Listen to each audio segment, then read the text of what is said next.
बच्चों, तो कैसी चल रही है तुम लोग की पढ़ाई? आई होप कि ठीक चल रही होगी। और कल यानी ट्यूसडे को आपको वीडियो इसलिए नहीं आ पा रहा, जैसा कि मैंने आपको बोला था कि आपके ऐप के ऊपर काम चल रहा है, ठीक है।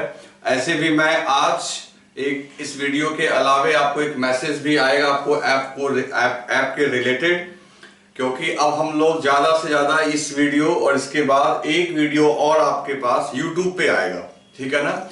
उसके बाद बाकी वीडियोस जो है वो ऐप पे ही आएगा। ऐप में कैसे आप जाएंगे, ऐप को कैसे डाउनलोड करेंगे, क्या करेंगे नहीं करेंगे, इसके बारे में मैं आपको डिटेल इंफॉर्मेशन आपको मैसेज के थ्रू दूंगा, ठीक है ना। तो उसको लेके आपको अभी टेंशन नहीं लेना है और काफी एकदम हड़बड़ी में नहीं आ जाना है कि अब क्लास कैसे होगी, क्या होगी। सब कुछ शेड्यूल के हिसाब से होगा, लेकिन अब वो किस पे होगा? एप्लीकेशन पे होगा, ठीक है। एप्लीकेशन कैसे डाउनलोड करना है, क्या करना है, उसमें बैच वाइज कैसे आप ऐड होंगे, ये सब की जानकारी बहुत अच्छे से दी जाएगी। क्योंकि अब सिस्टमिक तरीके से, अभी तक तो पढ़ाई चल ही रही थी, लेकिन अब हम लोग बैच के हिसाब से काम करेंगे, जिसमें आपको असाइनमेंट, टेस्ट, डीपीपी, हर चीज फिक्स रूटीन के हिसाब से होगा। साथ ही साथ आपका रिकॉर्डेड वीडियो जिस तरीके से मिल रहा है वो मिलता रहेगा। ऑनलाइन क्लासेस में लाइव भी मिलेगा आपको, जो आपके डाउट सेशंस वगैरह सब कुछ किए जाएंगे। तो बस उसमें थोड़ा बिजी होने वाला है, थोड़ा रूटीन, वो बस ज्यादा नहीं, जस्ट 4-5 दिनों की बात है। 4-5 दिन, 6 दिन, मतलब max to max 5 days. 5 days में चीजें फिर स्मूथ हो जाएंगी। जैसे जैसे आपको बैच में इंक्लूड किया जाएगा, उसके बाद चीजें स्मूथ हो जाएंगी। सारी जानकारी आप तक, हालांकि YouTube के हिसाब माध्यम से ही पहुंच जाएगी। आप चैनल के टच में रहिए और आपको मैं बताऊंगा। एक तो आज मैसेज में रिलीज करूंगा कि कैसे ऐप लोड करना है। 11th बैच के लिए अलग मैसेज आएगा, 12th बैच के लिए अलग मैसेज आएगा, ठीक है। लेकिन मीनवाइल हम लोग 1 या 2 वीडियो और लोड करेंगे, जिसमें से, क्योंकि आपको थोड़ा सा पढ़ाई भी रहनी चाहिए जैसे ही, और एक बार जैसे ये हो जाएगा फिक्स्ड, तो मतलब चीजें सेटल हो जाएंगी। तो आई होप कि नेक्स्ट वीक के मंडे से या ट्यूसडे से अपना नॉर्मल क्लास रूटीन नए चैप्टर के साथ हम लोग शुरू कर देंगे। नया चैप्टर हम लोग का शुरू करेंगे हम लोग मंडे या ट्यूसडे ऑनवर्ड। वो भी किसके ऊपर? एप्लीकेशन के ऊपर, नॉट ऑन यूट्यूब पे नहीं, एप्लीकेशन पे, ठीक है ना। ऐप जो होगा उसके ऊपर होगा। क्योंकि अभी देखो क्या है कि हम लोग को पढ़ाई अब करनी है सिंसियरली। जब कोचिंग खुलेगा तब खुलेगा, वो अलग बात है। जब ऑफलाइन क्लासेस खुलेंगी वो अलग बात है, उसको लेके नहीं। लेकिन लोग सिस्टमेटिक तरीके से हम लोग पढ़ाई शुरू कर देंगे, ठीक है ना। अभी क्या हो रहा है कि अभी YouTube पे मैं मॉनिटर नहीं कर पा रहा हूँ कि कौन कितने स्टूडेंट हैं, कौन पढ़ रहा है। कोई भी आके कहीं भी पढ़ ले रहा है, तो उससे, और आप भी मन माफिक कभी ये वीडियो देख लेते होगे, कभी वो वीडियो देख लेते होगे। तो बैच वाइज हो जाएगा तो सब कुछ डिसिप्लिन्ड हो जाएगा, तो आपकी पढ़ाई भी अच्छी चलेगी। दैट्स वाई हम लोगों ने ऐप के बारे में सोचा है, ठीक है बच्चों। तो वो उसकी जानकारी इस वीडियो में नहीं देना है मेरे को, इसमें पढ़ाना है, और वो आपको अलग से एक मैसेज पूरा फॉर्मेट दे दिया जाएगा। चलो, तो आज की पढ़ाई जो हम लोग करने जा रहे हैं, ट्रिगोनोमेट्री, त्रिकोणमिति। जो त्रिकोणमिति जो आपने पढ़ा है 8th, 9th में, 10th में, ट्रिगोनोमेट्री, उसी को फिजिक्स में कहां पे एप्लीकेशन है। तो ये छोटा सा टॉपिक है जो आज ही खत्म हो जाएगा। तो बच्चों, ट्रिगोनोमेट्री का इस्तेमाल भी फिजिक्स में ठीक ठाक है। जैसे कल पिछले क्लास में लास्ट में हमने एक इंटीग्रेशन देखा था, उसमें मैंने एक फॉर्मूला यूज किया था, वो ट्रिगोनोमेट्री का ही फॉर्मूला था। तो इस तरीके से ढेर सारे इक्वेशंस हैं, फॉर्मूला है, जिसे हम लोग यूज करेंगे ट्रिगोनोमेट्री के लिए। ओके, तो आज हम लोग इसको पढ़ेंगे। इसके बाद मैं लेक्चर जो अपलोड करूंगा वो करूंगा लॉग और एक्सपोनेंशियल पे, ठीक है। तो वो मान के चलो, अभी क्या है कि मैंने बता दिया कि लगातार मेरा उसमें ज्यादा मेहनत, मेरे को काम करना पड़ रहा है उधर। तो जैसे आज वीडियो आया, फिर आज एक मैसेज वाला वीडियो भी आएगा आपके पास, मैसेज वाला भी एक आएगा। और इसके अलावे आज मैसेज वाला आ जाए या आपका मैसेज वाला वीडियो कल आएगा। तो ऐसा करते हैं, तुम्हारा मैसेज वाला वीडियो आएगा कल मतलब थर्सडे को, ठीक है। और फ्राइडे को तुमको वीडियो जो मिलेगा वो मिलेगा लॉग के ऊपर और एक्सपोनेंशियल के ऊपर। और उसके बाद की जो वीडियोस होंगी यानी फ्राइडे के बाद। वो नेक्स्ट वीक के मंडे या ट्यूसडे से क्लास शुरू हो जाएगी नए चैप्टर के साथ। लेकिन वो क्लास जो होगी वो होगी आपके एप्लीकेशन पे, यूट्यूब पे नहीं। कहां पे होगी? एप्लीकेशन पे। ठीक है, उसमें आपको एक सर्टेन टाइम दिया जाएगा कि आप लोग जल्दी, क्योंकि सारे लोग ऐप को ऐड करेंगे तो बैच फॉर्म करने में टाइम लगता है, 2-3 दिन 4 दिन का टाइम लगता है। जब एक बार हमारे पास पूरा डाटा आ जाएगा तो उसके बाद हम लोग क्लास शुरू कर देंगे। ओके बच्चों, चलो। तो बेसिक ट्रिगोनोमेट्री, तो ट्रिगोनोमेट्री में क्या क्या हम लोग को सीखना चाहिए? तो पहले तो देखो एंगल, ठीक है ना, एंगल का ही बात करते हैं। तो जैसे मान लो ये दो लाइन है, ठीक है, इन दोनों के बीच में ये एंगल फॉर्म होता है, पता ही है तुम्हें। अब इस एंगल को हम लोग इसके यूनिट को, जैसे एंगल को कैसे लिखते हैं? तो मान लो एंगल एक तो डिग्री में लिखते हैं, जैसे आपका ये 60 डिग्री हो सकता है ना। तो एंगल को हम लोग डिग्री में भी लिख सकते हैं। लेकिन जो इसका एसआई यूनिट है, अब यूनिट डायमेंशन जब पढ़ाएंगे तो तुमको बताएंगे कि एसआई यूनिट होता क्या है। एसआई यूनिट मतलब आपका इंटरनेशनल स्टैंडर्ड यूनिट है। एसआई यूनिट में एंगल का जो यूनिट रखा गया है वो रखा गया है रेडियन। क्या रखा गया बच्चों? रेडियन। तो एंगल का यूनिट रखा गया रेडियन, जिसको शॉर्ट फॉर्म में हम लोग रैड भी बोलते हैं। ठीक है, तो सवाल है ये डिग्री है और ये रेडियन। तो डिग्री को रेडियन में कैसे कन्वर्ट करेंगे? तो सुनो कैसे कन्वर्ट करेंगे, बहुत सिंपल है। अगर आपको थीटा इन रेडियन लिखना हो, थीटा इन रेडियन, ठीक है, तो थीटा इन रेडियन, तो आपको क्या करना चाहिए?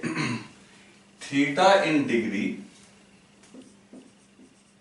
थीटा इन डिग्री को डिवाइड करना होगा, ठीक है, थीटा इन डिग्री को डिवाइड करना होगा 180 डिग्री से और मल्टीप्लाई कर देना होगा पाई से। पाई समझते हो? अब देखो मैं इसको करके दिखाता हूं तुमको। ये पाई समझ में आता है तुम्हें? ये जो पाई है, ये पाई होता है 3.14 या 22/7। ये एक रेशियो है जो आपको पता ही है, एक कांस्टेंट है। तो अगर थीटा इन रेडियन निकालना है और थीटा इन डिग्री दिया हुआ है, तो थीटा इन डिग्री को 180 से डिवाइड करके पाई से मल्टीप्लाई करो। अब जैसे मान लो इसी थीटा इन डिग्री 60 डिग्री है। अब तुम्हें कोई कहे 60 डिग्री को रेडियन में कन्वर्ट करो, तो सीधी सी बात है, थीटा इन रेडियन अगर चाहिए तो थीटा इन डिग्री लिखो 60 डिवाइडेड बाय 180 और मल्टीप्लाई कर दो पाई से। तो 60 से 180 कटा 3 टाइम्स, तो ये हो गया π/3। ओके, तो 60 डिग्री को अगर हम लोग रेडियन में बताएंगे तो कितना रेडियन बताएंगे बच्चों? π/3। अगर थीटा मान लो 30 डिग्री है तो बताओ रेडियन में कितना होगा? तो बहुत सिंपल है, 30/180 इंटू पाई, तो ये क्या हो गया? π/6। अगर थीटा आपका 90 डिग्री है तो कितना होगा बच्चों? तो theta equal to 90/180 into pi, तो ये कितना हो गया? π/2। तो इस तरीके से अगर थीटा आपको दिया हुआ है डिग्री में और उसको रेडियन में कन्वर्ट करना है तो आप इस तरीके से कन्वर्ट करेंगे। अगर थीटा आपका 180 डिग्री दिया हुआ है तब क्या करोगे भाई? तो 180/180, बहुत सिंपल है, इंटू पाई, तो हो गया पाई। तो 180 डिग्री जो है थीटा है वो कितना हो गया? पाई के बराबर। अगर थीटा 360 डिग्री है और तब उसको कन्वर्ट करना है तो 360/180 इंटू पाई, तो ये कितना हो गया बच्चों? 2 पाई। तो इस तरीके से आप देख सकते हो कि थीटा π/3, π/6, π/2, पाई और 2 पाई, मतलब थीटा को अगर आपको दिया हुआ रहेगा एंगल में तो रेडियन में कन्वर्ट कर सकते हो। आप उल्टा भी कर सकते हो, अगर मान लो रेडियन में दिया हुआ है तो ठीक है, अगर यहां लिखा हुआ है π/2 तो थीटा इन डिग्री भी कैलकुलेट कर सकते हो। π/2 लिखा हुआ है तो पाई कैंसिल हो जाएगा और 180 को इधर भेज दोगे तो 180/2 90 डिग्री आ जाएगा थीटा। मतलब ये इक्वेशन आपको क्या करना है बच्चों? हमेशा याद करके रखना है। तो ये हो गया एंगल से रिलेटेड। तो फटाफट इसको नोट डाउन कर लो। चलो, तो नेक्स्ट बच्चों, अब हम लोग एक सर्कल और एंगल के बीच में जरा रिलेशन देखेंगे, क्या होता है क्या नहीं होता है। अब जैसे देखो, ये बच्चों एक पूरा सर्कल है। क्या है? पूरा सर्कल है। अगर इसको एक पूरा सर्कल मान लें, और है भी, तो ये मान लो आपका एक्स एक्सिस। तो ये यहां से अगर कोई लाइन ऐसे चले तो ये पूरा एंगल जो है आपका, ये पूरा एंगल, दिस होल एंगल, ये पूरा एंगल, पूरा सर्कल का जो एंगल होगा वो कितना एंगल बनाएगा? 2 पाई, 360 डिग्री, है ना, 360, ये सब आपको आता है। अगर हम लोग सिर्फ आधे सर्कल की बात करें तो बताओ कितना एंगल होगा? तो हाफ सर्कल की बात करेंगे तो ये एंगल 2 पाई की जगह हो जाएगा पाई। पाई का मतलब समझते हो ना, 180 डिग्री। अगर ये आपका सिर्फ एक क्वार्टर रह जाएगा तो ये आपका हो जाएगा 90 डिग्री, यानी पाई बाई 4। तो कहने का मतलब ये हुआ बच्चों कि sorry, pi by 2, 90 degree pi by 2। तो सर्कल में कैसे कैसे एंगल बनता है इसकी जानकारी आपको थोड़ी बहुत है, पहले से ही है। तो ये एक क्वार्टर सर्कल हुआ। एक क्वार्टर सर्कल कितना है? 90। एक क्वार्टर और हो गया, क्वार्टर मतलब एक चौथाई, एक चौथाई ने 90 एंगल बनाया, एंगल का वैल्यू हो गया पाई बाई 2। एक चौथाई और हो गया, एक क्वार्टर और हो गया तो 90 यानी पाई बाई 2, और एक क्वार्टर और हो गया तो पाई 90, और एक क्वार्टर और फाइनल हो गया तो ये हो गया 90। तो सोचो 90 90 90, तो कितना हो गया? 360। Pi by 2 pi by 2 pi by 2 pi by 2। ये सर्कल का हिसाब किताब अपने को पता है। लेकिन अगर इसके बीच में छोटा सा हिस्से की बात करें तो आपका एंगल और सर्कल के सरकमफेरेंस, सरकमफेरेंस मतलब परिधि, जिसको बोलते हैं परिधि, इनके बीच में एक बहुत इंपॉर्टेंट रिलेशन होता है जो अपने को जानना चाहिए, और कई बार हम लोग को वो यूज आएगा। वो क्या है सो देखो। तो हम लोग यहां पे इसको समझेंगे, relation between length of arc and angle subtended at center of circle। तो दोस्तों यहां पे हम लोग ध्यान दो, यहां पे हम लोग रिलेशन ड्रॉ करेंगे किसके किसके बीच?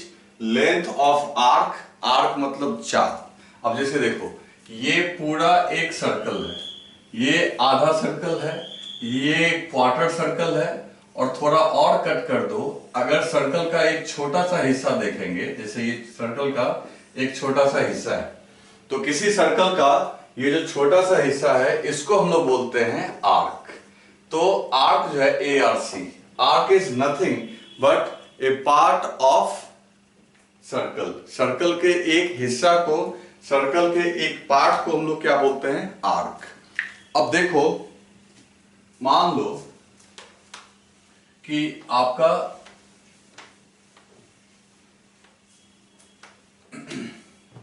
एक आर्क है ना, ऐसे आर्क, थोड़ा इसको ढंग से बनाया जाए।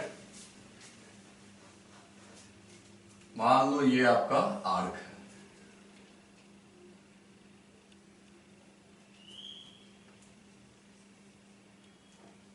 ये सर्कल का एक आर्क है। ये पूरे आर्क यानी चाप, हिंदी में बोले तो चाप, इसकी लंबाई मान लो L है ना, और रेडियस R है। रेडियस का मतलब त्रिज्या, जो रेडियस है वो कितना है? R। रेडियस का मतलब त्रिज्या। और ये इसके सेंटर पे एंगल बना रहा है, इसके एंगल सेंटर पे कोण बना रहा है, एंगल बना रहा है कितना? थीटा।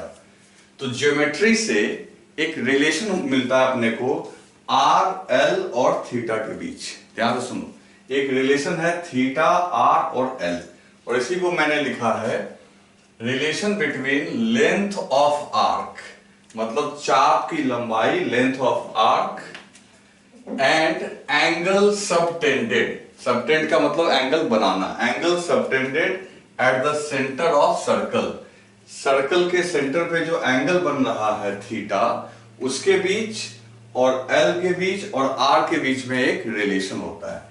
क्या रिलेशन होता है बच्चों? देखो रिलेशन क्या होता है, theta equals to L upon R. ध्यान से सुन लो, क्या रिलेशन आया, theta equals to L upon R. Clear है? जहां पे ये जो थीटा है आपका, इसको हम लोग यहां पे रेडियन में लेंगे। किस में लेंगे बच्चों? रेडियन में। तो जो सेंटर पे एंगल बनता है वो रेशियो होता है आर्क के लंबाई के और रेडियस के। तो अगर मान लो theta is given, R is given, L निकालना है, तो एल इक्वल टू क्या हो जाएगा, थीटा इंटू आर। अब तुम खुद जानते हो कि एक पूरा सर्कल है ना, कितना एंगल बनाता है अपने सेंटर पे, 360, यानी रेडियन में बोलेंगे तो 2 पाई, तो 2 पाई एंगल बनाएगा। तो कोई पूछेगा सर्कल का सर्कमफेरेंस कितना होगा, तो L इक्वल टू थीटा की जगह लिख दोगे 2 पाई, क्योंकि फुल सर्कल के लिए एंगल कितना लोगे, 2 पाई इंटू आर। तो तुम्हें पता है कि एक पूरे सर्कल का, ठीक है ना, एक पूरे सर्कल का, एक पूरे विड्थ का, एक पूरे सर्कल का जो आर्क होता है, सॉरी सर्कमफेरेंस, परिधि जो होती है वो कितनी होती है, 2 पाई आर। ओके, चलो अगर इसी को डिफरेंशियल फॉर्म में, डिफरेंशियल फॉर्म का मतलब ये हो गया कि अगर ये आर्क इतना बड़ा होने की बजाय बहुत छोटा आर्क हो जाए, बहुत छोटा, तो ये अगर छोटा सा आर्क होगा बच्चों, तो ये सेंटर पे जो एंगल बनाएगा, ये एंगल भी बहुत छोटा होगा, क्योंकि जितना छोटा आर्क होगा उतना छोटा एंगल बनाएगा। तो इस छोटे से आर्क का नाम हम लोग एल के बजाय क्या रख देंगे, डीएल, है ना। एल तब रखेंगे जब आर्क बड़ा होगा, छोटे से आर्क का क्या नाम रख देंगे, डीएल। तो छोटा सा एंगल भी बनाएगा डी थीटा। तो देखो छोटा सा एंगल हो गया डी थीटा, डी का मतलब तुम्हें बताया था, डी का मतलब वेरी स्मॉल, और ये आर्क की लंबाई भी क्या हो गई, बहुत छोटी सी, दैट इज डीएल, और ये रेडियस हो गया आर। तो ऑटोमेटिकली हम लोग लिख देंगे डी थीटा, देखो जैसे फॉर्मूला यहां है ना, theta equals to L upon R, तो वैसे ही D theta equals to D L upon R. आ रही है बात समझ में? तो छोटा सा एंगल इज इक्वल टू छोटा सा लेंथ अपॉन आर। तो इस तरीके से बच्चों आप इस रिलेशन को ध्यान से देख लो, ये बहुत काम आने वाला है किसी सर्कल के लिए। तो सर्कल से संबंधित इतनी बातें मेरे को आपको बतानी थी कि आपका सर्कल का टोटल एंगल होता है 2 पाई, आधा circle pi, quarter circle pi by 2, ठीक है। और बाकी बीच वाले छोटे से हिस्से के लिए एल, थीटा और आर के बीच में क्या रिलेशन होगा वो बोर्ड पे मैंने आपको लिख दिया है, तो इसको आप राइट डाउन कर लो। तो बच्चों अब आगे हम लोग कुछ छोटी मोटी बातें देखते हैं, इसमें से बहुत सारी चीजें आपको पहले से आती होंगी। जैसे कि देखो, अब अगर मान लो ये आपका एक ट्रायंगल है, राइट एंगल ट्रायंगल, समकोण त्रिभुज, तो आपको तो बहुत कुछ आता होगा, इसमें कुछ बताने की मेरे को खास जरूरत नहीं है, लेकिन तब भी मैं एक बार आपको रिवाइज करवा दूं। तो जैसे मान लो अगर ये एंगल थीटा है, ओके, और ये आपका बी है, ये आपका एल है और ये आपका एच है, ये तीनों साइड। तो बहुत सिंपल है, आपको सारा कुछ पता है पहले से। तो साइन थीटा हम लोग कैसे डिफाइन करते हैं, तो साइन थीटा जो होता है दैट इज परपेंडिकुलर, है ना, एल अपॉन एच, ठीक है ना, ये तो आपने पढ़ रखा है, बेसिक चीजें हैं ये। कॉस थीटा अगर डिफाइन करेंगे तो कॉस थीटा हो जाएगा आपका base, that is B upon H. Tan theta की बात करेंगे बच्चों, तो टैन थीटा क्या हो जाएगा, एल अपॉन बी, है ना, एल अपॉन बी। अब ये sine theta, cos theta, tan theta, इन सब का एक रिवर्स भी होता है, आपको पता है। साइन का रिवर्स होता है कॉसेक थीटा, तो रिवर्स होगा मतलब एच अपॉन एल। कॉस का होता है सेक, तो सेक थीटा क्या हो जाएगा बच्चों, h अपॉन बी, ठीक है। tan थीटा का रिवर्स क्या हो जाएगा, cot थीटा, और ये हो जाएगा आपका b अपॉन l। इनको अगर आपस में मल्टीप्लाई करोगे तो 1 आएगा। तुम खुद सोचो, कोई पूछे sine theta into cosec theta तो 1 आएगा। l upon h multiplied by h by l, तो h h cancel, l l cancel, तो sine theta into cosec theta 1, cos theta into sec theta 1, tan theta into cot theta 1। Clear है? चलो और भी देखते हैं। फिर इनके इन तीनों साइड्स के बीच में पैथागोरस से आपको रिलेशन पता है, क्या रिलेशन पता है, h square is equal to B square plus L square, ये आप पैथागोरस से जानते हो, है ना। कर्ण का स्क्वायर इक्वल टू आधार का स्क्वायर प्लस परपेंडिकुलर यानी लंब का स्क्वायर, तो h square equal to B square plus L square. तो यहां से एक बहुत तगड़ा इक्वेशन आ जाता है हमारा, h square equal to B square plus L square. अब दोनों तरफ आप एक काम करो, h स्क्वायर से डिवाइड कर दो, ये पैथागोरस से आता है, तो h square upon h square, B square upon h square, L square upon h square, ऐसा तो लोग कर ही सकते हैं। तो ऑटोमेटिकली ये कैंसिल हो गया 1। अब b बाई एच क्या है, b बाई एच है आपका cos थीटा, तो b स्क्वायर h स्क्वायर क्या हो गया, ऑटोमेटिकली cos स्क्वायर थीटा, है ना। एक बात और समझो, अगर हम लोग cos थीटा का स्क्वायर लिखेंगे तो इसको ऐसे लिखेंगे cos स्क्वायर थीटा, थीटा का भी स्क्वायर मत कर देना। अगर sin थीटा का पावर 3 है तो इसको कैसे लिखेंगे, sin क्यूब थीटा। ओके, तो ये सब तरीका है। sin थीटा का होल पावर 5, तो ये कैसे लिखेंगे, sin 5, है ना। तो ये भी आप थोड़ा ध्यान रखो कि हम लोग लिखते कैसे, छोटी छोटी बातें हैं जो आपको समझ में आनी चाहिए कि हम लोग कैसे लिखा करेंगे। तो B square upon H square को हमने लिख दिया cos स्क्वायर थीटा। अच्छा, L square upon H square, तो एल अपॉन एच क्या है, साइन थीटा, तो ये बच्चों हो गया साइन स्क्वायर थीटा। तो इसलिए हम लोग का एक बहुत बेसिक फॉर्मूला हमेशा आता है ट्रिगोनोमेट्री में कि sine square theta plus cos square theta equals to 1। छोटी सी बात है, ये सब तुम में से मैक्सिमम लोगों को पता होगा, मेरे को पता है, लेकिन जिसको नई आइडिया है या जो भूल गया है वो अपना रिवाइज कर लेना। तो sine square theta plus cos square theta equals to 1 कैसे हुआ वो आपके सामने मैंने बोर्ड पे लिख दिया। अब इसमें आप कन्वर्ट कर सकते हो, मान लो आपको कॉस साइन स्क्वायर थीटा चाहिए सिर्फ, तो साइन स्क्वायर थीटा इसको उधर भेज दो, तो 1 माइनस कॉस स्क्वायर थीटा, या cos square theta equals to 1 minus sine square theta. आ रही है बात समझ में? तो इस तरीके से हम लोग ये एक छोटा मोटा इक्वेशन है जिसको लिखते हैं। तो ये जानकारी थी साइन के, कॉस के और टेन के बारे में, और सबका इनका रिवर्स। अब देखो, एक क्वाड्रेंट वाली बात होती है, क्वाड्रेंट, है ना, एंगल किसमें पॉजिटिव होगा कौन नेगेटिव होगा। जैसे देखो, सबसे पहले तुमको अभी मैंने बताया कि टोटल एक सर्कल कंप्लीट जब होता है तो बच्चों कितना एंगल बनता है, 360। तो इस 360 को आप ना 4 हिस्सा में बांट दो, 4 हिस्सा में, 90 90 90 90। ओके, तो ये हो गया 0 डिग्री, ये हो गया 90 डिग्री, ये हो गया 180 डिग्री, ये हो गया 270 डिग्री। अब फिर वापस घूम के पहुंच गए यहां, तो ये 360। तो इसका मतलब 0 डिग्री और 360 डिग्री ये दोनों एक तरीके से कॉमन एंगल हो गया। तो टोटल एंगल को हम लोग कितने क्वाड्रेंट में कन्वर्ट डिस्ट्रीब्यूट करते हैं, 4 क्वाड्रेंट्स में। आपके सामने मैंने लिख रखा है 0, 90, 180, 270।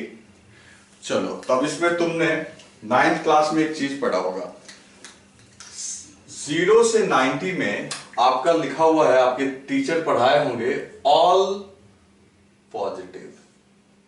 ऑल पॉजिटिव का मतलब क्या हुआ बच्चों कि 0 से 90 में मैं आप पूरा ढंग से लिख के दिखा रहा हूं आपको, 0 to 90, इसमें आपका sign theta, cos theta, tan theta, और इन लोगों का रिवर्स भी है तो वो समझ जाओगे आप, ये सारे पॉजिटिव होंगे। तो पहला क्वाड्रेंट बोलते हैं, पहला क्वाड्रेंट, इसको क्या बोलेंगे 0 से 90, पहला quadrant, first quadrant, second quadrant 90 to 180, third quadrant 180 to 270, fourth quadrant. तो 0 से 90 के बीच में sign theta, cos theta, tan theta सारे पॉजिटिव होते हैं। फिर आ जाओ 90 to 180, तो 90 से 180 के बीच में कौन पॉजिटिव, जैसे यहां ऑल पॉजिटिव है, इसमें हम लोग लिख देंगे साइन पॉजिटिव होगा, बाकी कॉस और टैन जो होगा वो नेगेटिव होंगे। मतलब कि सेकेंड क्वाड्रेंट में साइन पॉजिटिव है कि नहीं, साइन पॉजिटिव, साइन हो गया पॉजिटिव, और कॉस नेगेटिव, टैन भी नेगेटिव। यानी कि वो सारा एंगल जो 90 से 180 के बीच में है, उस एंगल के लिए अगर साइन की वैल्यू निकालोगे तो साइन पॉजिटिव आएगा, जबकि कॉस और टैन क्या आएगा, नेगेटिव। थर्ड क्वाड्रेंट में क्या होगा बच्चों, साइन होगा नेगेटिव, कॉस होगा नेगेटिव, बट टैन क्या हो जाएगा, पॉजिटिव। तो सेकेंड क्वाड्रेंट में साइन नेगेटिव, कॉस नेगेटिव और टैन पॉजिटिव। तो ये हो गया आपका थर्ड क्वाड्रेंट का। मतलब कि 180 से 270 के बीच के एंगल के लिए sine negative, cos negative, tan positive. तो आप यही मैंने लिख दिया, जगह तो है नहीं थी, यही पे आप समझ लो। एंड फोर्थ क्वाड्रेंट में अब किसकी बारी है, तो अब साइन इसमें नेगेटिव होगा, कॉस पॉजिटिव होगा और टैन आपका नेगेटिव। तो एक बात समझो आप ढंग से, छोटा छोटा थोड़ा लिखा हुआ है, पहला क्वाड्रेंट में सारे पॉजिटिव, बस ऐसे याद रखना, 0 से 90 के एंगल के लिए सभी पॉजिटिव, मतलब कॉस, साइन, टैन। और 90 से 180 में अब बारी आएगी साइन के पॉजिटिव होने की, बाकी दोनों नेगेटिव। फिर 180 to 270 में साइन तो पॉजिटिव हो चुका था, अब बारी किसकी है, टैन की पॉजिटिव होने की, और साइन और कॉस क्या हो जाएगा, नेगेटिव। एंड फोर्थ क्वाड्रेंट में साइन नेगेटिव, टैन भी नेगेटिव, सिर्फ कौन पॉजिटिव होगा, कॉस पॉजिटिव होगा। क्लियर है बच्चों। तो इस तरीके से हम लोग इसको लिख लेंगे। तो जो जो आपको इंपॉर्टेंट लगे, मतलब कि जो आपको याद नहीं है वही इंपॉर्टेंट तो सारा कुछ है, लेकिन जो आपको याद नहीं रहता है वो आप लिख लो। वैसे मेरे को लगता है इसमें सब कुछ पता होगा। और ये ना पावर वाला ढंग से देख लो, कॉस साइन थीटा का पावर 3, तो इसको लिखेंगे ऐसे हम लोग, साइन क्यू थीटा, ये नहीं कि थीटा पे ही पावर चढ़ा देना। लिख लो एक बार।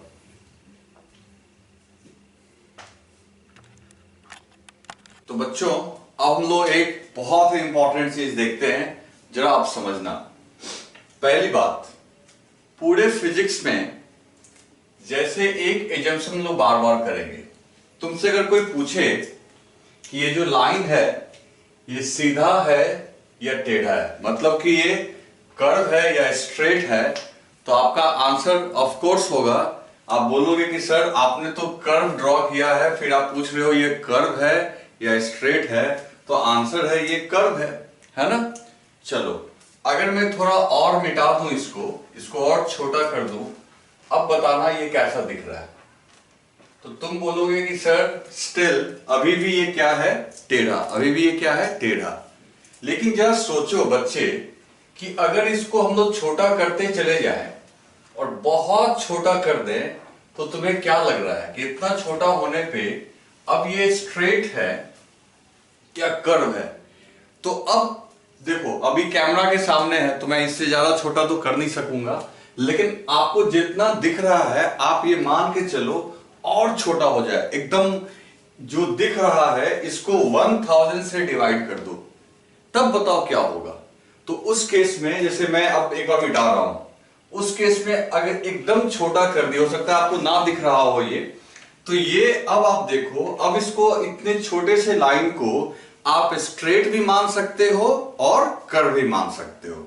तो फिजिक्स में इस चीज का हम लोग बहुत फायदा उठाएंगे कि जब भी बहुत छोटा सा कोई लाइन होगा, ध्यान से सुनना मेरी बात, ये काफी बार यूज करेंगे हम लोग।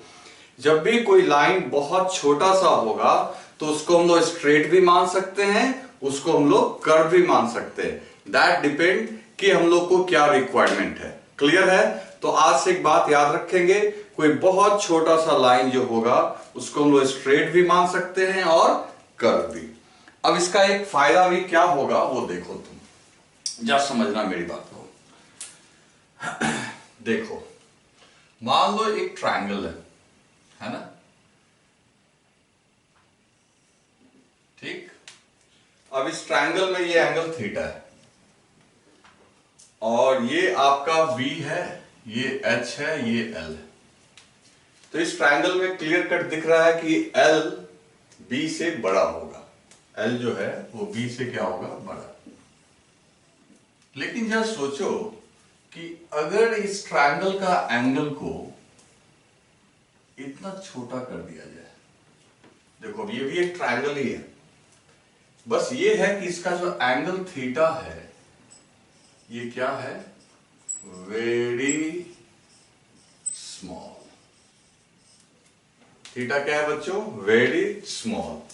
तो अब देखो, अब ये B है, ये H है, ये L है। अगर थीटा बड़ा है तो यहां पे देखो साइन थीटा इक्वल्स टू हम लोग क्या लिखते हैं, H अपॉन L, और टैन थीटा क्या लिखते हैं H अपॉन L। क्या उल्टा पुल्टा लिख गया ना, इसको हम लोग को क्या लिखना था, H, सॉरी इसको हम लोग क्या लिख रहे थे, L, और ये हमारा क्या है, H। तो देखो, तो कहने का मतलब है कि यहां पे हम लोग देख के बोल सकते हैं कि ये जो हमारा H है, ये H जो है सब जगह उल्टा लिखा गया, सबको सीधा करो, ये आपका हो गया L and this is H। फिर से देखो, अब ये एंगल बड़ा है तो हम लोग बोल सकते हैं कि ये H B से सर्टेन बड़ा है, H जो है ये B से बड़ा है, ग्रेटर है। तो साइन थीटा इक्वल्स टू क्या होता है, तो साइन थीटा इक्वल्स टू होता है परपेंडिकुलर L अपॉन H, और टैन थीटा क्या होता है बच्चों टैन थीटा होता है आपका L अपॉन B। तो साइन थीटा और टैन थीटा में LL तो सेम है, लेकिन H आपका बड़ा है, किससे, B से। तो हम लोग यहां साइन और टैन को इक्वल नहीं कर सकते क्योंकि H और B इक्वल नहीं है। लेकिन इसमें आ जाओ, अगर एंगल यानी हम यहां लिख सकते हैं sine theta is not equal to tan theta. लेकिन अगर बात यहां पे करोगे बच्चे, या ध्यान से देखना, यहां थीटा क्या है आपका, बहुत छोटा, थीटा क्या है आपका, वेरी स्मॉल। तो अगर ये थीटा वेरी स्मॉल है, बहुत छोटा है, थीटा क्या है बच्चों, बहुत छोटा है, तो आप देखो ये H को और ये B को, तो तुम बोल सकते हो H अप्रोक्सीमेटली किसके इक्वल है, B के, है ना। आप थोड़ा अंदाजा लगाओ कि जो डिफरेंस H और B में यहां पे है वो डिफरेंस यहां पे नहीं है, यहां पे H और B ऑलमोस्ट क्या है, सेम। तो इस केस में हम लोग का क्या होगा, साइन थीटा इक्वल्स टू, अभी भी हम लोग लिखेंगे sine theta equals to L upon H, और टैन थीटा क्या लिखेंगे बच्चों, तो टैन थीटा लिखेंगे L upon B, perpendicular upon base.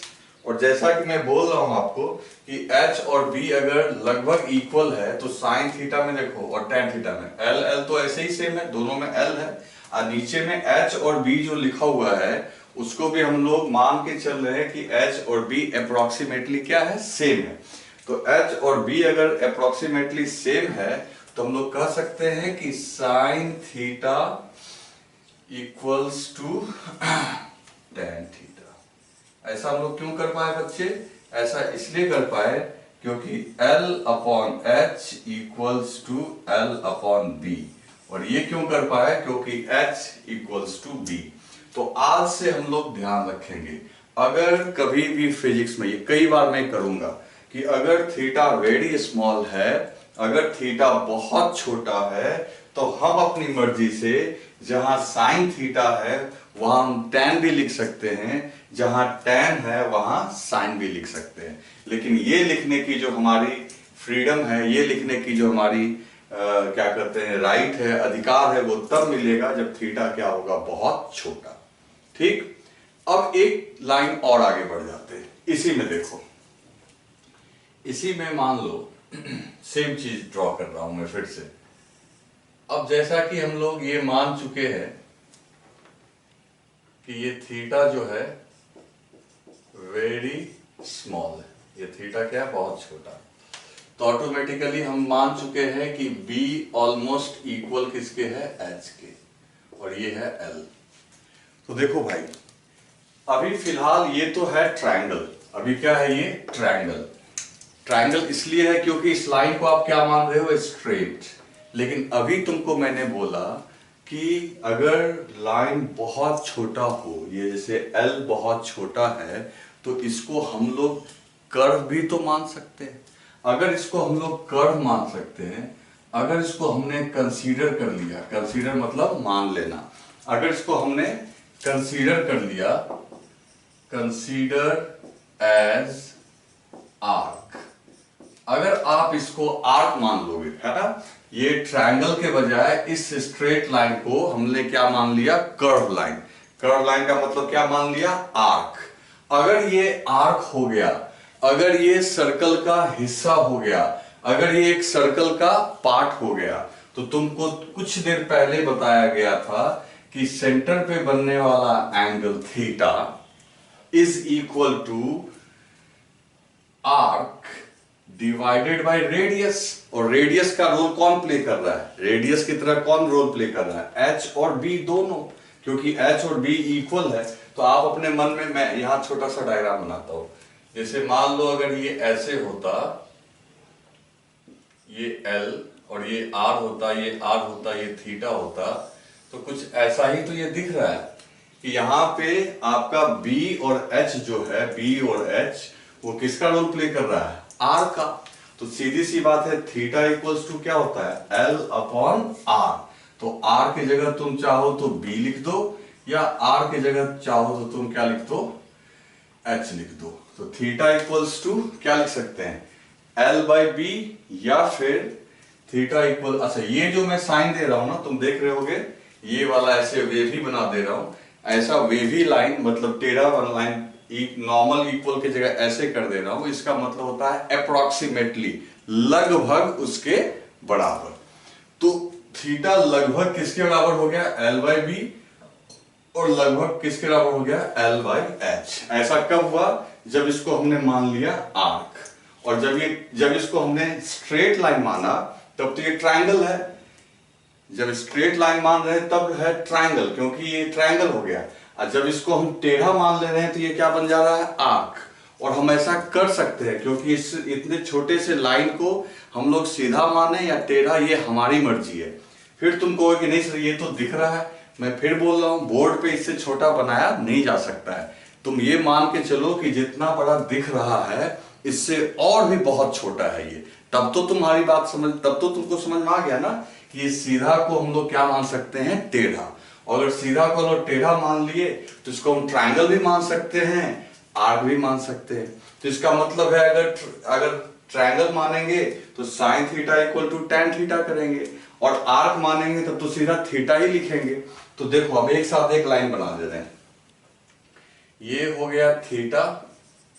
L by B की जगह हम लोग चाहें तो L बाई बी की जगह लिख सकते हैं tan थीटा, और L बाई एच की जगह हम लोग चाहें L बाई एच की जगह लिख सकते हैं sin थीटा। ये ऑप्टिक्स में काम आएगा। चलो तो अब मैं एक बार फिर से फाइनल करता हूं। अगर थीटा बड़ा है जैसा कि ये है, तब तो कोई कुछ करना ही नहीं है। लेकिन अगर थीटा वेरी स्मॉल है, ध्यान सुनो मेरी बात, अगर थीटा बहुत छोटा है तब आपके पास क्या क्या फ्रीडम आ गया। तो आपको मन है तो आप जहां साइन लिखा हुआ है वहां tan लिख दो, या जहां tan लिखा हुआ है वहां साइन लिख दो, आपकी मर्जी है। आपको जो कैलकुलेशन करने में आसान होगा वो आप कर सकते हो। लेकिन याद रहे ये थीटा होना चाहिए बहुत छोटा, मतलब 1 डिग्री के आसपास, 1-2 डिग्री के आसपास, या उससे भी छोटा, समझ गए ना। तो अगर एंगल बहुत छोटा है तो आप साइन की जगह टैन लिख दो, टैन की जगह साइन लिख दो, या दोनों ही मत लिखो, सीधा आप थीटा भी लिख दो तो भी चलेगा। और ये बात समझ में, मतलब क्या हुआ, अगर एंगल बहुत छोटा हुआ तो आप साइन जहां लिखा हुआ है वहां टैन भी आप लिख सकते हो, जरूरत पड़ने पे। जरूरी नहीं कि हम लिखेंगे, अगर हमें जरूरत प्रॉब्लम में पड़ेगा तो साइन की जगह हम टैन लिख सकते हैं, टैन की जगह साइन लिख सकते हैं, या दोनों की जगह सिर्फ क्या लिख सकते हैं, थीटा। और ऐसा क्यों कर सकते हैं ये मैंने आपको इस डायग्राम के थ्रू समझाया है। क्लियर है? तो आप इस चीज को याद रखेंगे, ये सिंपल हार्मोनिक मोशन में और ऑप्टिक्स में आपको ये बहुत काम आने वाला है, तो आप इसी को अच्छे से याद रखेंगे।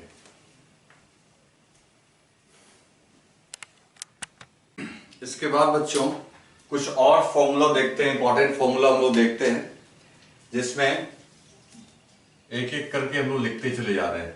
इसमें जो आपको इंपॉर्टेंट लगे वो आप नोट डाउन कर लेना, और बाकी जो आपको याद रहता है आप उसको छोड़ भी सकते हो।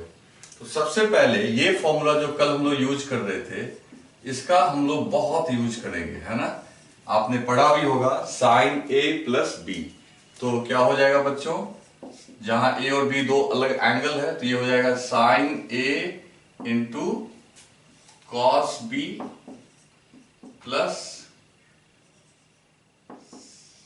Sign B into cos A. ठीक है, तो एक बार sine A into cos B या plus sine B into cos A. इसको आप ऐसे भी लिख सकते हो या इसको उल्टा भी लिख सकते हो, कोई दिक्कत नहीं है। चाहे आप लिख सकते हो cos A into sine B. तो कुछ स्टूडेंट जो है वो इन सब बातों से भी घबरा जाता है कि पहले कौन है। भाई ये मल्टीप्लीकेशन है, साइन बी आगे लिखो या कॉस ए आगे लिखो, कोई फर्क नहीं पड़ता है। तो ये आप देख लो, इसको आप हमेशा याद रखना। ठीक है, अब इसमें हम लोग नेक्स्ट होगा साइन ए माइनस बी। तो ये हो जाएगा बच्चों sign A into cos B. अब यहां प्लस था तो यहां माइनस हो जाएगा, minus cos A into sine B. ये दूसरा फॉर्मूला हो गया, एकदम इसको याद रखना है।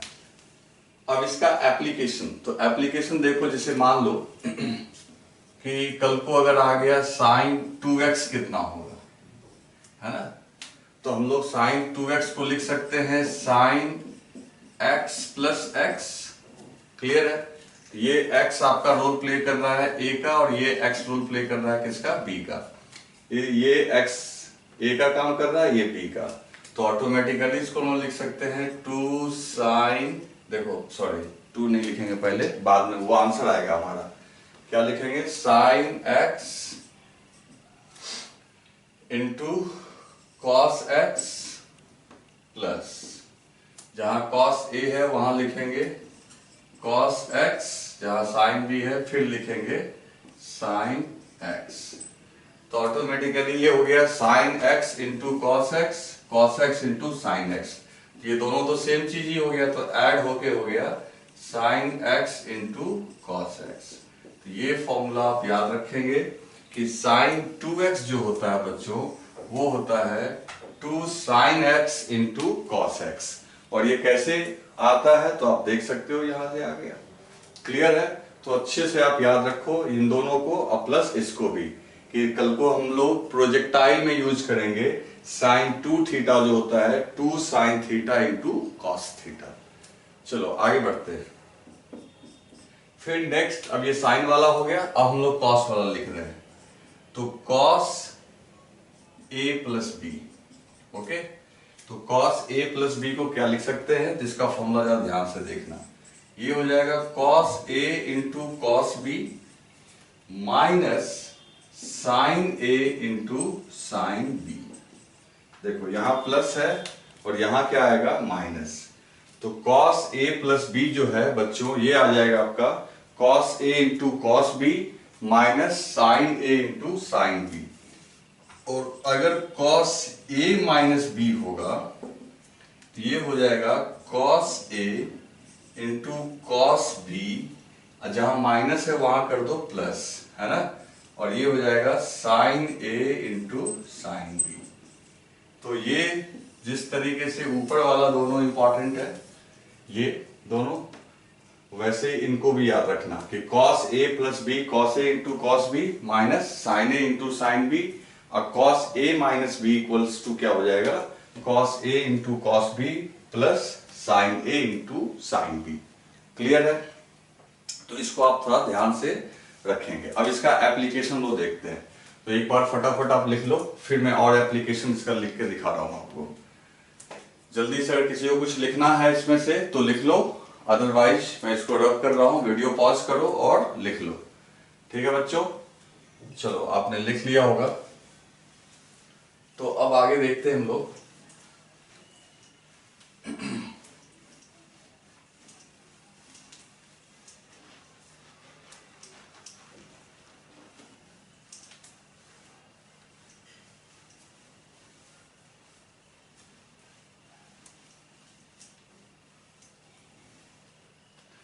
अब देखो, अगर अब अपने पास आता है cos 2x इक्वल्स टू क्या होगा, तो देखो कैसे लिखेंगे।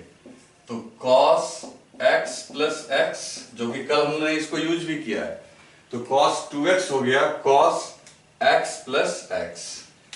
फिर ये a का रोल प्ले कर रहा है, ये b का, तो ऑटोमेटिकली इसको आप लिख सकते हो cos x into cos x minus sine x into sine x. तो यहां से बच्चों cos 2x इक्वल्स टू, देखो ये हो जाएगा cos स्क्वायर x, ये हो जाएगा साइन स्क्वायर x। तो cos 2x इक्वल टू हो जाएगा cos square x minus sine square x। ठीक है? अब हम लोग, एक तो ये भी याद रखना है आपको, फिर हम लोग क्या कर सकते हैं, जहां cos 2x है बच्चों, वहां क्या लिख सकते हैं, तो cos 2x, और इसको लिख सकते हैं 1 minus sine square x, cos square x की जगह, जैसे कॉस स्क्वायर थीटा की जगह 1 minus sine square theta minus sine square x. तो देखो minus sine square x minus sine square x, तो सीधी सी बात है cos 2x equals to 1 minus 2 sine square x. तो जहां cos 2x है वहां ये फॉर्मूला भी आप अच्छे से याद रख सकते हो। तो cos 2x equal to this, cos 2x equal to this. अब इसका एक और कन्वर्जन होगा, इन सारे कन्वर्जन को आप अच्छे से याद रखना, क्योंकि इन सब का यूज आता है फिजिक्स में। ठीक है? फिर देखो, अगर हम लोग cos 2x को उधर ले जाएं, इसको इधर ले आए, तो 2 साइन स्क्वायर एक्स, कल याद होगा आपको लास्ट इंटीग्रेशन हम लोग इसका यूज किए थे, equal to 1 minus cos 2x। तो 2 sine square x equal to 1 minus cos 2x, ये भी फॉर्मूला हो गया। ठीक है? तो याद रखेंगे 2 sine square x equal to 1 minus cos 2x। एक वेरिएशन और देखो, यहां पे, यहां cos स्क्वायर एक्स को आपने लिखा 1 माइनस साइन स्क्वायर एक्स, तो cos को चेंज करने की बजाय हम लोग साइन को भी चेंज कर सकते थे, तो यहीं से चलते हैं। तो फिर क्या लिख सकते हैं, cos 2x equals to cos square x, और साइन स्क्वायर एक्स को लिख सकते हैं 1 माइनस cos स्क्वायर एक्स। जिस तरीके से cos स्क्वायर एक्स को लिख सकते हैं 1 माइनस साइन स्क्वायर एक्स, वैसे ही साइन एक्स को भी लिख सकते हैं 1 माइनस cos स्क्वायर एक्स।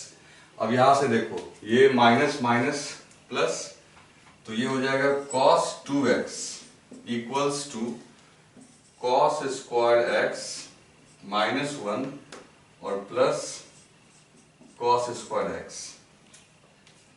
अब ये cos स्क्वायर एक्स कितना हो गया, 2 cos स्क्वायर एक्स। तो यहां मैं लिख रहा हूं तो cos 2x equals to 2 cos square x minus 1। अब 1 को ना, माइनस 1 को उधर भेज दो, तो ऑटोमेटिकली ये हो जाएगा 2 cos square x equal to 1 plus cos 2x। अब ये दो फॉर्मूला है बच्चे, एक 2 साइन स्क्वायर एक्स को हम लिख सकते हैं 1 माइनस कॉस 2x, और 2 कॉस स्क्वायर एक्स को क्या लिख सकते हैं 1 प्लस कॉस 2x। तो इन दोनों को अच्छे से तरीके से आप याद करके रखना, काफी इंपॉर्टेंट है, हम लोग को इसका बहुत काम आएगा, ठीक है ना। तो सब में से जो जो आपको इंपॉर्टेंट लगता है, इंपॉर्टेंट मतलब जो आपको याद नहीं रहता है उनको आप लिख लो, इनका जरूरत पड़ेगा हमें। अब इसमें नेक्स्ट फॉर्मूला देखते हैं बच्चों। मान लो कि अगर लिखा हुआ है cos x, अब देखना इसका जरा कन्वर्जन कैसे होगा। मान लो लिखा हुआ है cos x, तो इसको हम लोग लिख सकते हैं बच्चों cos x by 2 plus x by 2।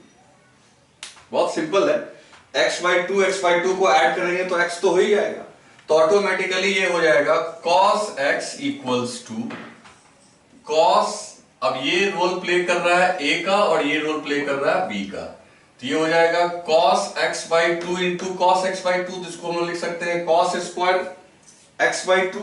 पहले ही बता रखा है, एंगल को स्क्वायर मत कर देना, cos square x by 2 into minus sine square x by 2। और ये बात समझ में कैसे आया, देखो ये a प्लस b है, तो लिखोगे ना भाई cos x by 2 into cos x by 2 minus sine x by 2 into sine x by 2। तो cos x by 2 into cos x by 2 हो गया cos स्क्वायर x by 2, और ये हो जाएगा साइन स्क्वायर x by 2। फिर देखो cos x by 2, अब इसको लिखो cos square x by 2, sine square को हम लिख सकते हैं 1 minus cos square x by 2।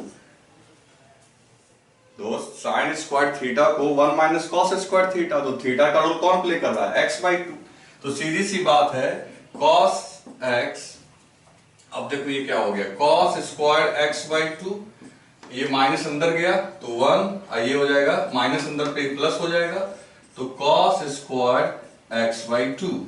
अब इसको ऐड कर दो और 1 को इधर भेज दो, तो 1 plus cos x equals to ये ऐड हो गया तो 2 cos स्क्वायर x by 2। तो ये फॉर्मूला आप अच्छे से याद रख लो, इसका ये मैं रोल यूज पड़ेगा 2 cos, दरअसल ये 2x जैसा ही है, 2 cos square x by 2 equals to 1 plus cos x, यानी 1 प्लस cos x की जगह हम लोग क्या लिख सकते हैं 2 cos स्क्वायर x by 2।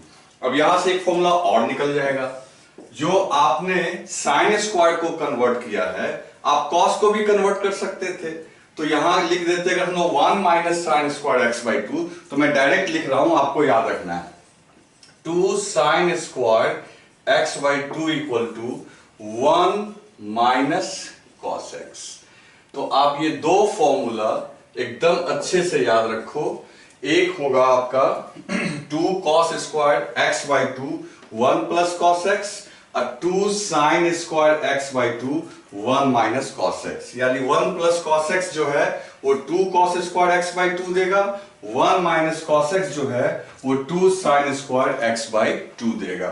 तो आप इसको अच्छे से याद रखिए, इसका भी यूज हमें बहुत जगह होना है, ठीक है बच्चों। तो इसको भी आप राइट डाउन कर लो, उसके बाद हम लोग आगे देखते हैं।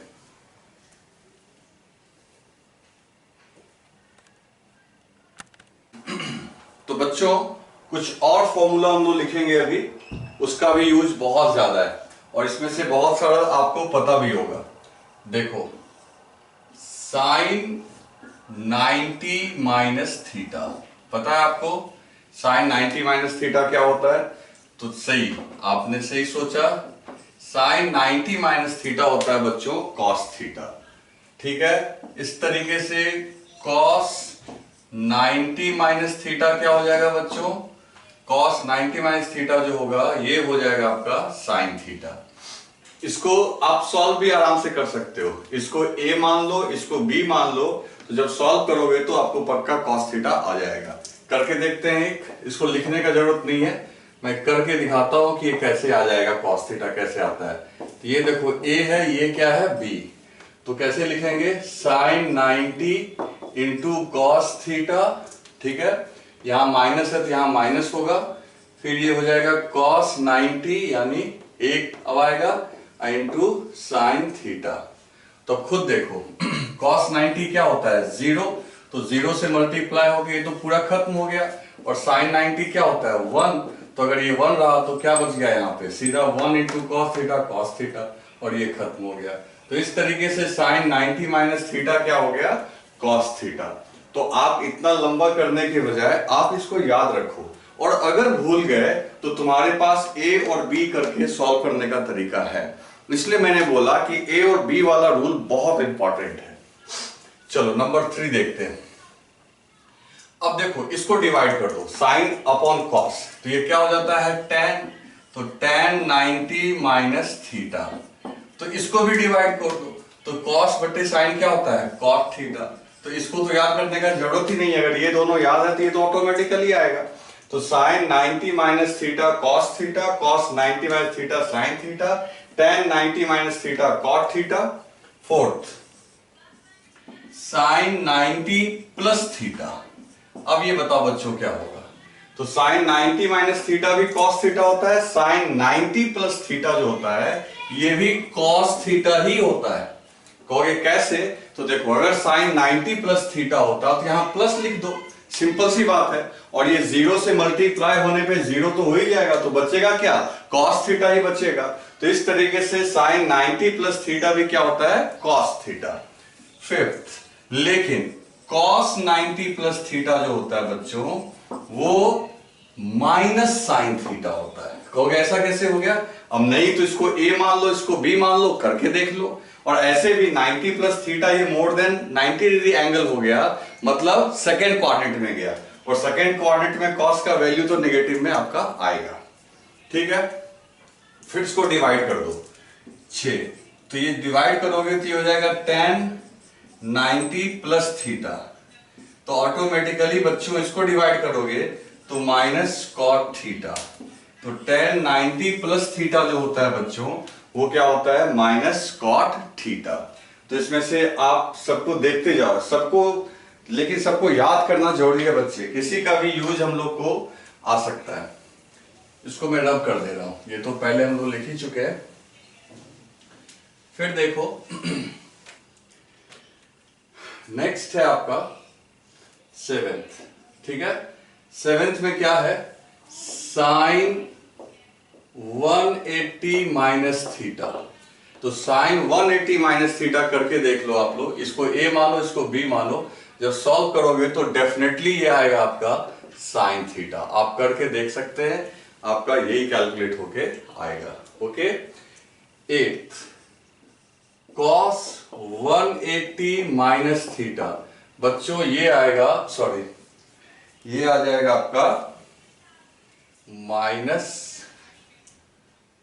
cos theta. ओके चलो फिर 9th, इसको डिवाइड कर दो तो ये हो जाएगा tan 180 माइनस थीटा, इसको डिवाइड करोगे ये आ जाएगा माइनस tan थीटा, तो tan 180 माइनस थीटा जो होगा वो माइनस tan थीटा होगा। चलो 10 देखते हैं, साइन 180 प्लस थीटा, जैसे 180 माइनस थीटा की, अब यहाँ 180 प्लस थीटा है, इसको a मानो इसको b मानो, तो ऑटोमेटिकली सॉल्व करके देखोगे तो ये आपका आएगा माइनस साइन थीटा, और ऐसे भी 180 प्लस थीटा का मतलब थर्ड क्वाड्रेंट, और थर्ड क्वाड्रेंट में साइन क्या होता है negative. cos 180 plus theta solve करके देख लो, इसको a इसको b, तो ऑटोमेटिकली ये भी आपका आ जाएगा माइनस cos थीटा, और इन दोनों को डिवाइड कर दो, ये 11 हो गया, ये 12, ये हो जाएगा tan 180 प्लस थीटा, और ये सर्टेनली होगा tan थीटा, और होना भी चाहिए क्योंकि थर्ड क्वाड्रेंट में आपका tan क्या होता है पॉजिटिव होता है। तो ये इतना सारा फॉर्मूला, अभी और भी है, तो हम, मेरे को लग रहा था कि एक लेक्चर में हो जाएगा, लेकिन कल का भी एक लेक्चर लगेगा, कल का आधा लेक्चर लगेगा, और बाकी में कुछ और मैं एपी जीपी बताऊंगा, अर्थमेटिक प्रोग्रेशन, ज्योमेट्रिक प्रोग्रेशन। तो कल का भी क्लास बहुत इंपॉर्टेंट है बच्चे, तो यहां तक लिखो। अब इसमें कुछ और भी बचा है, इसमें आधे घंटे का क्लास अभी और बचा है ट्रिगोनोमेट्री में, तो आज आप इतना लिख लो, बाकी मैं कल कर दूंगा, ठीक है बच्चे। और जहां तक रही बात ऐप का, ऐप के लिए अलग से मैसेज आएगा, मैं बताऊंगा क्या क्या करना है। अभी उसमें कोई हड़बड़ाने की जरूरत नहीं है, जो भी वीडियोस आ रहा है अभी उसको देखो, किस समय क्या करना है वो मैं खुद इन्फॉर्म करूंगा आपको।